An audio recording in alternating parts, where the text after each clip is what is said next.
ಇದು breaking news ಬರ್ತಾ ಇದೆ, ನೋಡೋಣ. ಸುಮಲತಾ ಬಗ್ಗೆ ಪುಟ್ಟರಾಜು ಆಕ್ರೋಶವನ್ನ ವ್ಯಕ್ತಪಡಿಸಿದ್ದಾರೆ.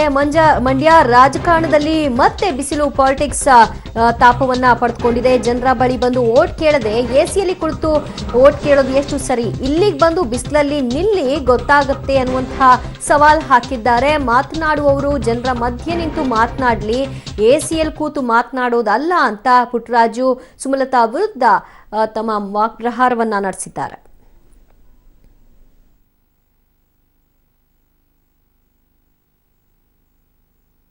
ಹೌದೌದು, ಇಲ್ಲಿ ತನಕ ದೇವೇಗೌಡರು ಕುಮಾರಸ್ವಾಮಿ ಅವರು ಮಂಡ್ಯ ಜಿಲ್ಲೆ ವಿಚಾರದಲ್ಲಿ ಬರೀ ಗಿಮಿಕ್ಸೆ ಮಾಡಿರೋದು.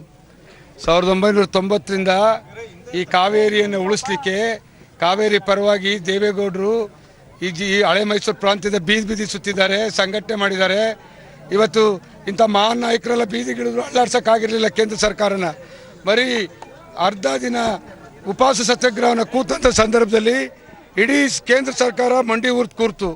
ಇಂಥ ಒಂದು ಸಂದರ್ಭದಲ್ಲಿ ಇವರಿಂದ ಏನು ಕಲಿತಕ್ಕಂಥ ಅಗತ್ಯ ಇಲ್ಲ. ಈ ಜಿಲ್ಲೆಯ ಜನ ದೇವೇಗೌಡರೇನು, ಕುಮಾರಣ್ಣವರೇನು, JDS ಏನು ಅಂತಕ್ಕಂಥದ್ದನ್ನು ಅರ್ಥೈಸ್ಕೊಂಡಿದ್ದಾರೆ. ಅದನ್ನು 18ನೇ ತಾರೀಕು ನಡೀತಕ್ಕಂಥ ಚುನಾವಣೆಯಲ್ಲಿ ತೋರಿಸ್ಕೊಡ್ತಾರೆ. ಅವತ್ತು ಆ ಅಭ್ಯರ್ಥಿಗಳಿಗೆ ಈ ಜಿಲ್ಲೆಯ ಜನ ಏನು ಅಂತಕ್ಕಂಥದ್ದು ಅರ್ಥ ಆಗುತ್ತೆ. ಅದ್ರ ಬಗ್ಗೆ ಇನ್ನು ಹೆಚ್ಚಿಗೆ ಮಾತಾಡ್ತಕ್ಕಂಥ ಅಗತ್ಯ ಇಲ್ಲ ಅಂತಕ್ಕಂಥ ಮಾತನ್ನು ಹೇಳಿಕ್ಕೆ ಬಯಸ್ತೇನೆ. ಅಂಬರೀಷ್ ಅವ್ರ ಬಗ್ಗೆ ಇಲ್ಲಿ ಮಾತಾಡ್ತಕ್ಕಂಥ ಯೋಗ್ಯತೆ ಮೋಸ್ಟ್ ಅವ್ರಿಗೆ ಇದೆಯೋ ಗೊತ್ತೋ ನಮಗೆ ಗೊತ್ತಿಲ್ಲ. ಆದರೆ ಈ ಜಿಲ್ಲೆಯ ಜನ ಯಾರು ಏನು ಅಂತಕ್ಕಂಥದ್ದನ್ನು ಅರ್ಥೈಸ್ಕೊಂಡಿದ್ದಾರೆ. ಆ ಕಾರಣದಿಂದ ಇಲ್ಲಿ ಹೆಚ್ಚಿಗೆ ರಾಜಕೀಯ ಭಾಷಣ ಮಾಡ್ತಕ್ಕಂಥ ಅಗತ್ಯ ಬೇಡ. ನೇರವಾಗಿ ಕಣಕ್ಕಿಳಿದಿದ್ದೀವಿ. ಈ ಜಿಲ್ಲೆಯ ಜನ ಏನು ಅಂತಕ್ಕಂಥದ್ದನ್ನು ತೀರ್ಮಾನ ಮಾಡ್ತಾರೆ. ಜನದ ಬಂದು ಮಾತ್ಕೊಳ್ಳಿ. ಬೆಂಗಳೂರಿನಲ್ಲಿ ಹೋಗಿ ಕೂತ್ಕೊಂಡು ಮಂಡ್ಯ ಲೋಕಸಭಾ ಚುನಾವಣೆ ಪ್ರೆಸ್ ಮಾಡೋದೇನಿದೆ? ಇದು ಗಿಮಿಕ್ಸ್ ಅಲ್ಲದೆ ಇನ್ನೇನಾಗುತ್ತೆ? ಅವ್ರು ಬರಲಿ ನೇರವಾಗಿ ಜನಕ್ಕೆ. ಜನ ತೀರ್ಮಾನ ಮಾಡ್ತಾರೆ 18ನೇ ತಾರೀಕು. ಜನದ ಹತ್ರ ಬಂದು ಓಟ್ ಕೇಳಲಿ. ಅದು ಬಿಟ್ಟು ಬೆಂಗಳೂರಲ್ಲಿ ಕೂತ್ಕೊಂಡು ಏರ್ ಕಂಡೀಷನಲ್ಲಿ ಎಸಿನಲ್ಲಿ ಪ್ರೆಸ್ ಕಾನ್ಫರೆನ್ಸ್ ಮಾಡಿದ್ರೆ ಜನ ಓಟ್ ಹಾಕಲ್ಲ, ಜನ ಸಮಸ್ಯೆ ತಿಳಿಯಲ್ಲ. ಇಲ್ಲಿ ಬಂದು ಬಿಸ್ತಲ್ಲಿ ನಿಂತ್ಕೊಳ್ಳಿ, ನಮ್ಮ ಜನದ ಮಧ್ಯೆ ಗೊತ್ತಾಗುತ್ತೆ ಏನು ಅಂತ. ಈ ಊರಿನಲ್ಲೇ ಇಲ್ಲೇ ವ್ಯವಸಾಯ ಸೇವಾ ಸಹಕಾರ ಬ್ಯಾಂಕ್ ಇದೆ. ಎಷ್ಟು ರೈತರ ಸಾಲ ಮನ್ನಾ ಆಗಿದೆ ಅಂತಕ್ಕಂಥದ್ದು ದಯಮಾಡಿ ನೀವೆಲ್ಲರೂ ಇದ್ದೀರಿ, ಅಂಕಿಅಂಶ ತಗೊಳ್ಳಿ. ಇದು ಚಿಕ್ಕಾಡಿ ಅಂತಕ್ಕಂಥ ವ್ಯವಸಾಯ ಇರಿ. ಈ ಬ್ಯಾಂಕಲ್ಲೇ 2 ಕೋಟಿ ಸಾಲ ಮನ್ನಾ ಆಗಿದೆ. ನಿಮ್ಮ ಸುಮಲತಾ ಮೇಡಮ್ ಅವ್ರಿಗೆ ತಗೊಂಡೋಗಿ ಇದನ್ನು ತೋರಿಸ್ಬೇಕು. ನೀವು ಅಂಕಿಅಂಶ ತಗೊಂಡೋಗಿ. ನೀವು ಎಲ್ಲ ಒಂದು ಕಡೆ ಮಾಧ್ಯಮದವರು ನಿಜವಾಗ್ಲೂ ನಮಗೆ ಒಂದು ರೀತಿ ಕತ್ತಲಿಡ್ತಾ ಇದ್ದೀರಿ. ಇದನ್ನು ತೋರಿಸಿ ಅವ್ರಿಗೆ. ಇಲ್ಲೇ ಬ್ಯಾಂಕ್ ಇದೆ, ಹೋಗಿ. ಚಿಕ್ಕಾಡೆ ಅಂತಕ್ಕಂಥ ಗ್ರಾಮಕ್ಕೆ ಕುಮಾರಣ್ಣ ಮಾಡಿದಂಥ ಸರ್ಕಾರ ಎಷ್ಟು ಕೋಟಿ ಸಾಲ ಮನ್ನಾ ಆಗಿದೆ ಅಂತಕ್ಕಂಥದ್ದನ್ನು ತಿಳ್ಕೊಂಡು ಮಾತಾಡಿ ನೀವು. ಅಂಬರೀಷ್ ಅವ್ರು ತೀರ್ಕೊಂಡ ಮೇಲೆ ನಾನು ಅವ್ರ ಸ್ಥಾನ ತುಂಬಿಕೆ ಅಂತ ಬಂದಿದ್ದಾರಲ್ರಿ. ಪಾಪ ಕಳೆದ 2 ವರ್ಷದಿಂದ ಆರೋಗ್ಯ ಕೆಡಿಸಿ ಮನೇಲಿದ್ರಲ್ರಿ. ಯಾವತ್ತು ಮಂಡ್ಯ ಜಿಲ್ಲಾ ಜನ ಅವ್ರು ಓಟ್ ಹಾಕವ್ರೆ, ಅವ್ರ ಕಷ್ಟ ಕೇಳಬೇಕು ಅಂತ ಬಂದ್ರಿ. ಯಾವತ್ತು ಬಂದರು? ಇವತ್ತು ಅಂಬರೀಷಣ್ಣ ಸ್ಥಾನ ತುಂಬೋದು ಇವತ್ತಲ್ಲ. ಅವ್ರ ಆರೋಗ್ಯ ಕೆಡ್ಸ್ಕೊಂಡು ಮನೇಲಿ ಕೂತ್ಕೊಂಡ್ರಲ್ಲ, ಅವತ್ತೇ ನೀವು ನಿಜವಾದ ಕಾಳಜಿ ಇದ್ರೆ ನನ್ನ ಗಂಡನ ಓಟ್ ಹಾಕಿದಿರಿ. ನಿಮ್ಮ ಕಷ್ಟ ಏನು, ನಿಮ್ಮ ಸುಖ ಏನು ಅಂತೇಳಿ ಒಂದು ದಿನ ಓಟ್ ಹಾಕೋಕ್ಕೂ ಬರಲಿಲ್ಲ. ಇವರಿಂದ ನಾವು ರಾಜಕಾರಣ ಮಾಡೋದ, ಜನಸೇವೆ ಮಾಡೋದು. ಈ ಬಗ್ಗೆ ಹೆಚ್ಚಿನ ಡೀಟೇಲ್ಸ್ ಕೊಡ್ತಾರೆ ನಮ್ಮ ಪ್ರತಿನಿಧಿ ಸಂತೋಷ್. ಸುಮಲತಾ ಪ್ರಚಾರ ಸಂದರ್ಭದಲ್ಲಿ ಅವರು ಕೂಡ ಬಿಸಿಲಿಗೆ ಬಂದಿದ್ರು, ಪ್ರಚಾರ ನಡೆಸಿದ್ರು, ಜನರ ಬಳಿ ಹೋದ್ರು.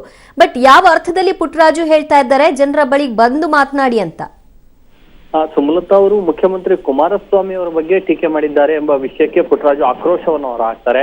ಮುಖ್ಯಮಂತ್ರಿ ಕುಮಾರಸ್ವಾಮಿ ಅವರು ಸಾಲ ಮನ್ನಾ ಮಾಡಿದ್ದ ಬಗ್ಗೆ ಅವರು ಬೆಂಗಳೂರಿನಲ್ಲಿ ಮಾತನಾಡ್ತಾರೆ. ಈ ವಿಷಯಕ್ಕೆ ಅವರು ಆಕ್ರೋಶ ಅವರು ಹಾಕ್ತಾರೆ. ಎಲ್ಲೋ ಕುಳಿತುಕೊಂಡು ಮಾತನಾಡಿದ್ರೆ ಅರ್ಥ ಆಗಲ್ಲ.